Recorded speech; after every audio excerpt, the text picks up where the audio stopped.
Today we visit an ancient castle and take a look into their 17th century gardens that have been completely restored. You won't want to miss it, so stay tuned as we garden smart in Europe.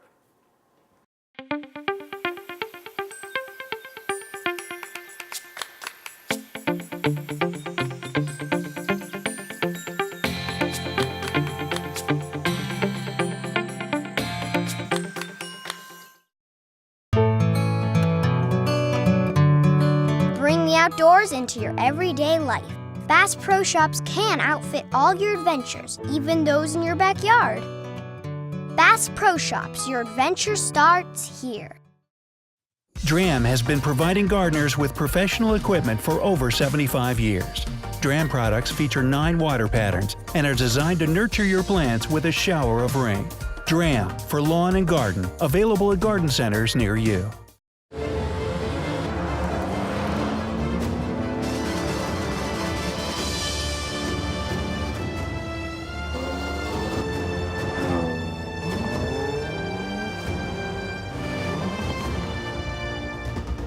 The Jaguar F-Pace.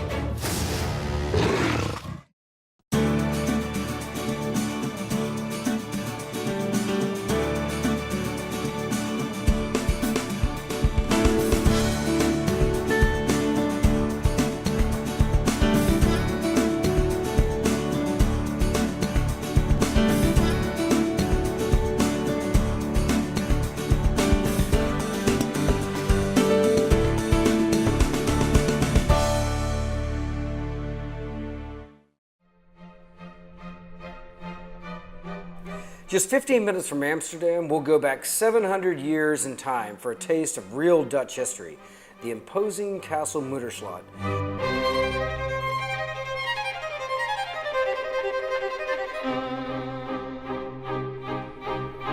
Which is part of the defense line of Amsterdam and one of the most important fortresses in the Netherlands.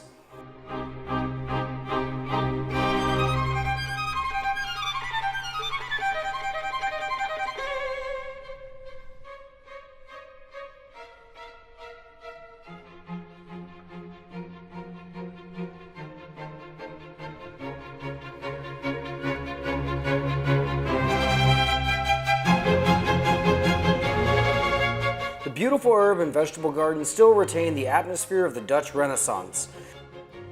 I'll join Henk Bowers and discuss daily life inside and out of this Dutch castle in the 17th century.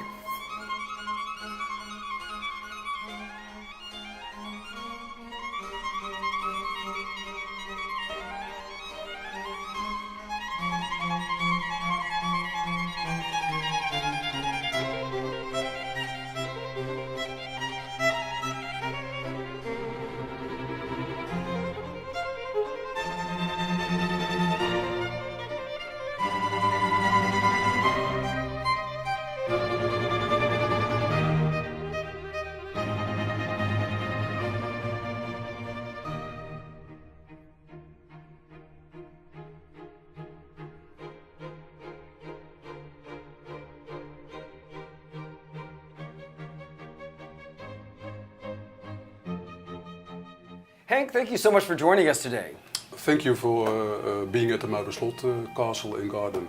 So you have a very unique responsibility. You're the manager of 2 historic gardens, this being one of them. And for you as a gardener, this is a beautiful place. But alongside creating this beautiful display garden, you're trying to reproduce as accurately as possible what this garden might have looked like hundreds of years ago. Yeah. And that's part of the experience that you want the visitor to have is a deeper understanding of what these very, very old gardens would have been. And that goes to the plant material, to the design, and it's a very intricate job. I want you to talk a little bit about how you as a garden manager have learned how to garden that way and the types of resources that you have available to you. Yeah, I started working here in 1982. And the first thing the board of the castle and gardens are state owned, the first things they asked me was to make the garden more early 17th century. Exterior of castle is late medieval.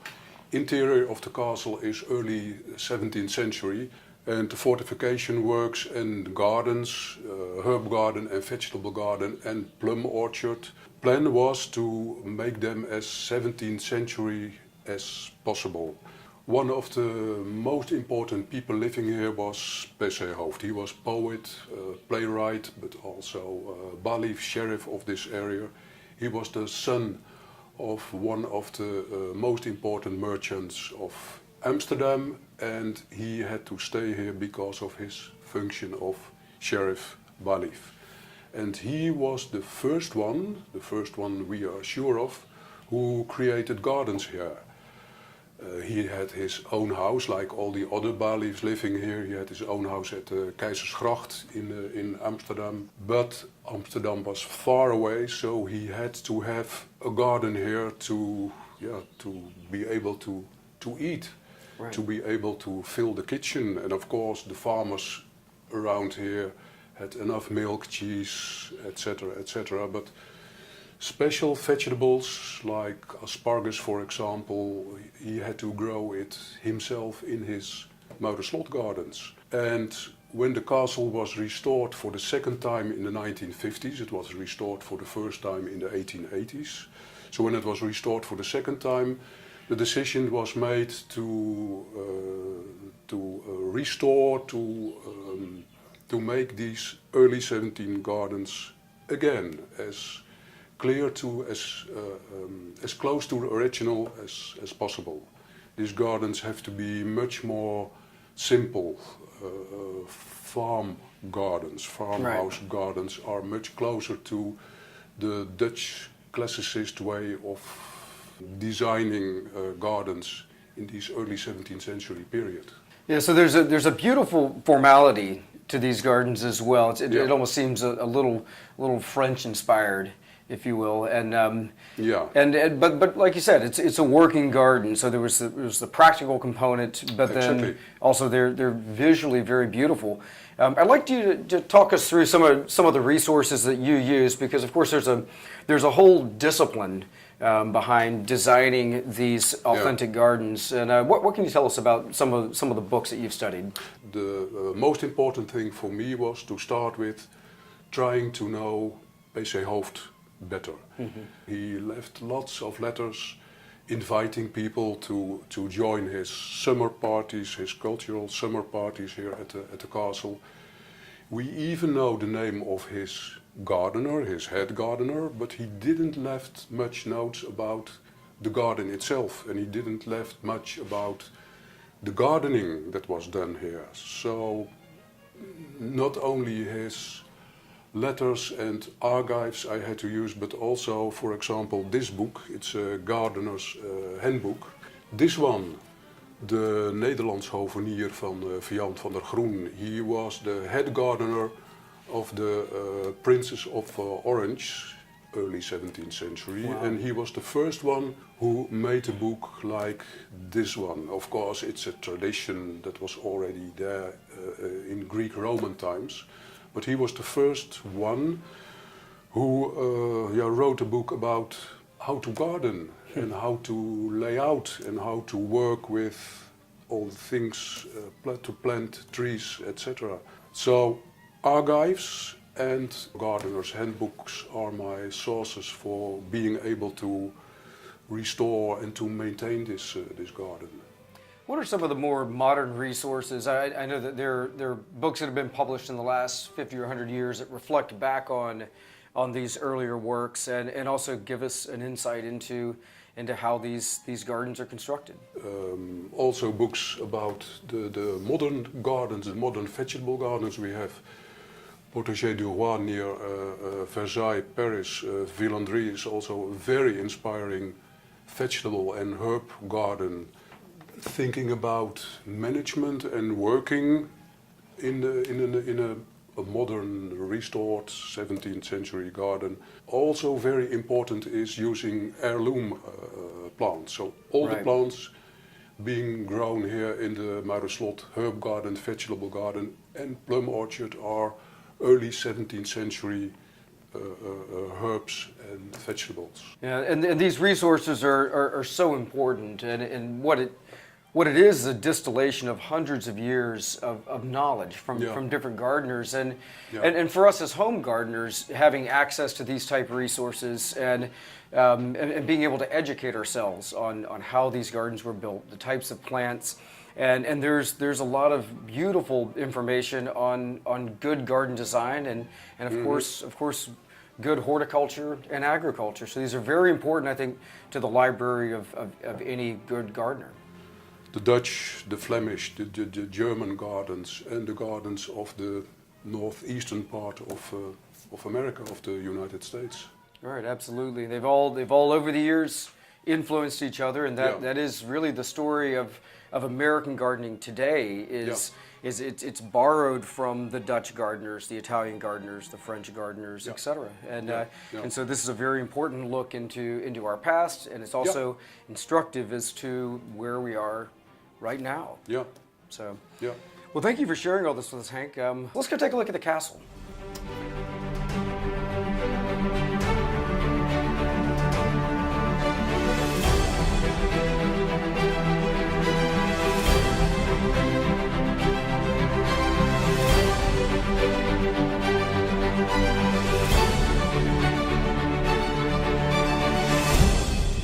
As you're working through the process of recreating the beautiful gardens here in the castle, there are many indications of what might have been here through the art that's displayed here. Tell me about some of those works.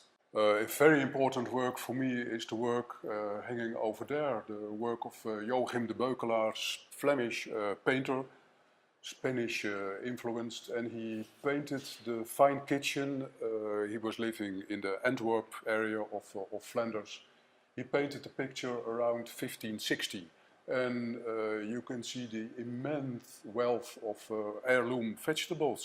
So lots of information for me to be able to have the right vegetables and herbs in the both gardens of the Muiderslot. Lots of information also I get from this painting. Mulberries, plums, radish, cabbage, etc. Everything is on the painting, and everything can be seen on the painting. Another important work of art, for me it's an inspiration source, is this work, the turnip. It was painted 1626, and it was painted because it was such an immense turnip. Big turnips were important, and for me, we also grow them in the garden.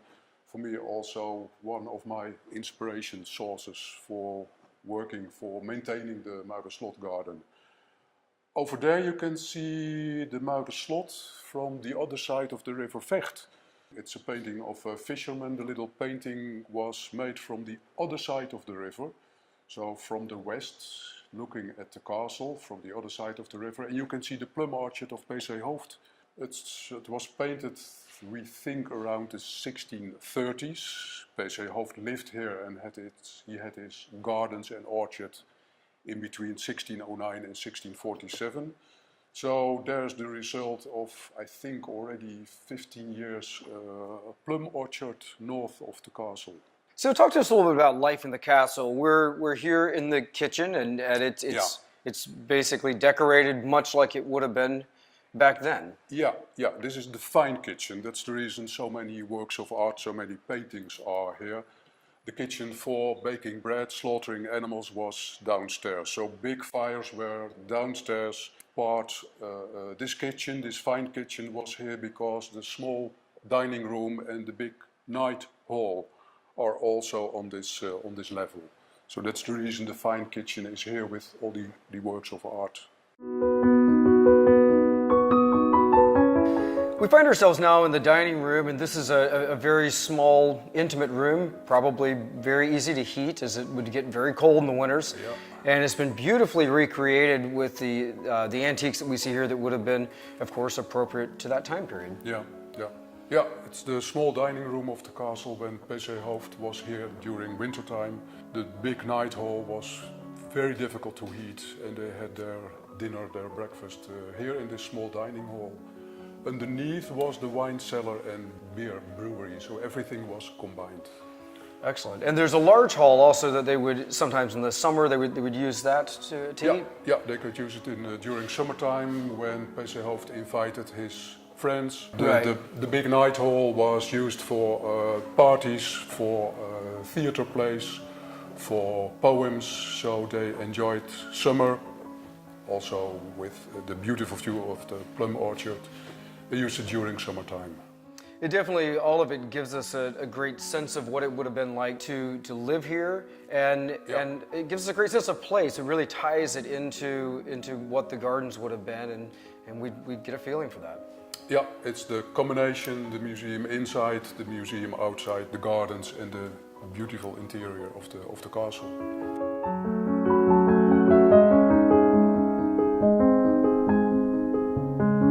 Now we find ourselves in the vegetable garden, and as you mentioned earlier, this would have been the working garden for the residents of the castle. The food would have been difficult to get year-round, and of course they were growing much of what they ate. I'd like for you to talk to us first about the design of this garden. Yeah, the design of the garden is typically Dutch, early 17th century. It's small scale and divided into 4 quarters. A quarters for the beans, a quarter for lettuce, beetroots, and for the other vegetables. So there's a distinction. It also has to do with crop rotation. They were very aware of it, the beginning of the 17th century, the fertility of the soil. So it's a garden as practical as possible. So would they have used raised beds back then, or is this more of a modern adaptation? No. It's the original garden we reconstructed here because we also always have too much rain here because of our sea climate in the Netherlands. The beds have to be elevated, so the path can be used as drainage for the beds. Right, okay. I want you to talk a little bit about these beautiful terracotta structures. They also had, a very practical purpose as well as being ornamental. Yeah, they're used for bleaching vegetables, rhubarb, for example, asparagus, for example. It was much more nice to eat the bleached vegetables. Right, so with many vegetables, if they're green, they're going to be bitter. And so correct. by bleaching them or exfoliating the vegetable, they're able to grow without any chlorophyll. And so that's where we get the white asparagus and there, as you said, rhubarb. There are many others that can be exfoliated. It made them much more pleasant to eat. You wouldn't have to boil all the bitterness out. And it was just a wonderful way of making those vegetables accessible. Yeah. It was easier to cook, better, nicer to eat. Normally it would be done with earth, but here it was done by these earthenware pots to be ready to be able to bleach.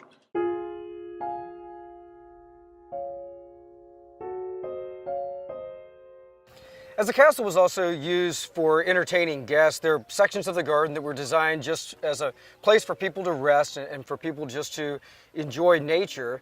We have here the perennial garden, and this garden would have been made up, say, not only of natives, but maybe plants that would have been brought in from all over parts of the world. Yeah, plants from all over the world. Although 17th century, not many plants were imported yet as today.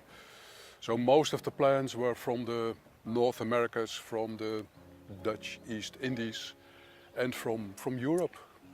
Talk to me about the design of this garden. It's different from the vegetable garden, which was a very practical, pragmatic kind of linear design. And this is, it's still formal, but it's also more playful. Exactly. It is more for enjoying life outside of the cold and dark castle.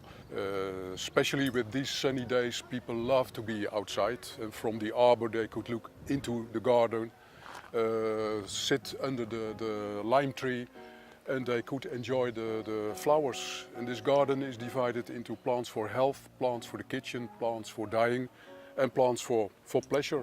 Right. What are some of the plants that you think would have been in this garden back in the 17th century? They loved irises. You can see them over there. They grow here very well because of the elevated beds. It's a very dry climate here. So also lavender, etc. I think plants with a good smell were their favorites. Right. And there's also along the perimeter, there's a beautiful topiary garden that is just a nice place to stroll. And, and I also want you to talk about this beech arbor. It's one of the more impressive arbors I've seen anywhere, and just a lot of meticulous pruning, but a beautiful kind of central focus to this garden design. Yeah, for merchants like PC Hoofd and his friends, it was very important to recreate outside, but in the shade, and therefore an arbor with windows, and the windows gave you a view on the herb garden and the vegetable garden. It was possible to walk outside without being touched by the sun. Right, it gives you a little bit of a retreat from the warm weather, the summers, and you can still enjoy the garden through, as you said, the windows that are cut into the arbor. It's a wonderful feature.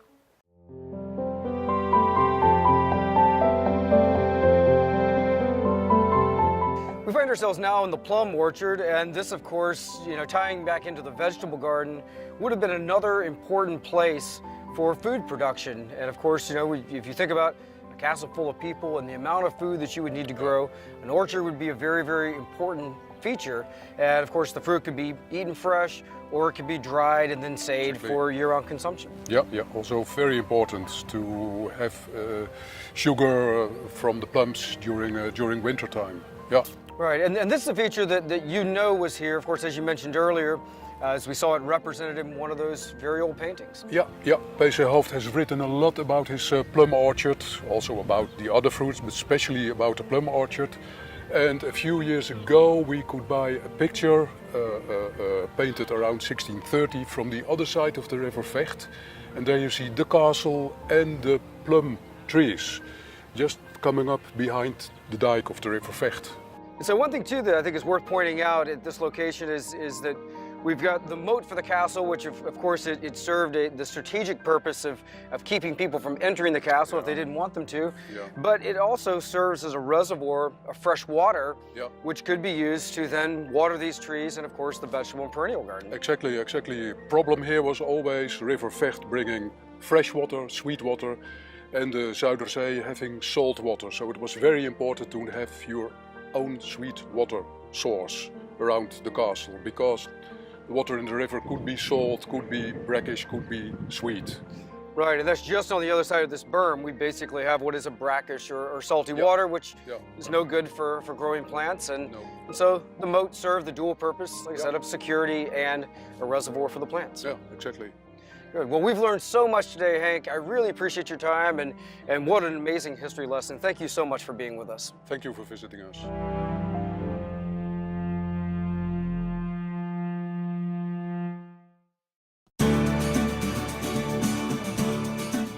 Each week we travel the country north to south, east to west, visiting some of the most exciting gardens, as well as talking to industry horticulturalists about design principles, new plants, and also how you can be most successful with your home gardens. We also love answering your gardening questions, so visit us on the web at GardenSMART.com.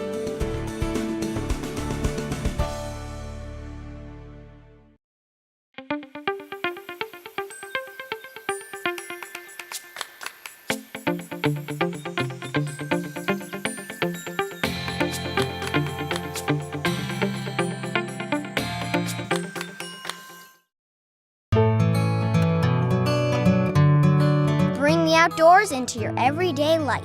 Bass Pro Shops can outfit all your adventures, even those in your backyard. Bass Pro Shops, your adventure starts here. DRAM has been providing gardeners with professional equipment for over 75 years. DRAM products feature 9 water patterns and are designed to nurture your plants with a shower of rain. DRAM for lawn and garden, available at garden centers near you.